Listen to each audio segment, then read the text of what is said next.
Roe contre Wade, on pourrait se retrouver avec plusieurs États qui interdiraient l'avortement, ce qui pourrait nuire à des milliers Écoute, de leurs employés. Il y a presque la moitié des États américains qui n'attendent que ça pour restreindre d'une manière ou d'une autre le droit à l'avortement. Donc, c'est quand même pas mal de monde qui serait touché. Là. Absolument. Et les entreprises se positionnent. C'est une question d'image, mais c'est une question de protéger leurs employés également, qui en fait, multiplier les annonces depuis hier sur la couverture des frais liés à l'avortement.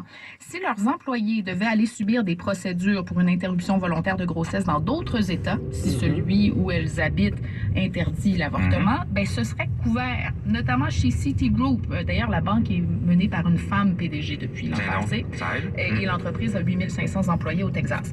Lyft et Uber ont dit que ce serait une attaque sur le droit des femmes pour l'accès aux soins de santé, offriront des déplacements gratuits aux femmes qui veulent avoir accès à une telle procédure. On a des mesures similaires annoncées par Levi's, Apple, Amazon qui s'engagent à couvrir les frais de déplacement et de procédure pour leurs employés.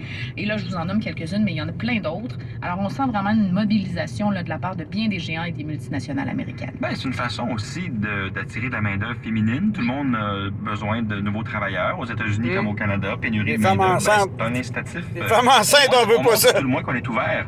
On est ouvert et qu'on est sensible à la réalité. On veut pas de femmes enceintes. Voilà, auprès des femmes. C'est une très, très, très bonne idée.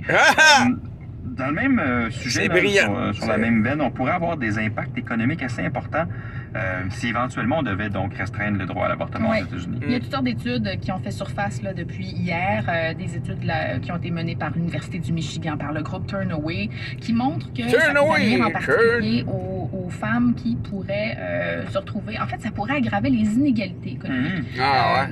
Et anéantir des décennies de gains là, pour l'accès des femmes sur le marché du travail. Ça pourrait nuire en particulier aux communautés noires et hispaniques qui seraient affectées de manière disproportionnée selon ces études-là. On dit que déjà la moitié des interruptions volontaires de grossesse aux États-Unis sont demandées par des femmes qui vivent sous le seuil de pauvreté au niveau fédéral. Et les 3/4 ont déjà de la difficulté à se procurer des biens essentiels. Et donc, cette étude montre que ça pourrait aggraver leur situation et avoir effectivement des impacts économiques importants.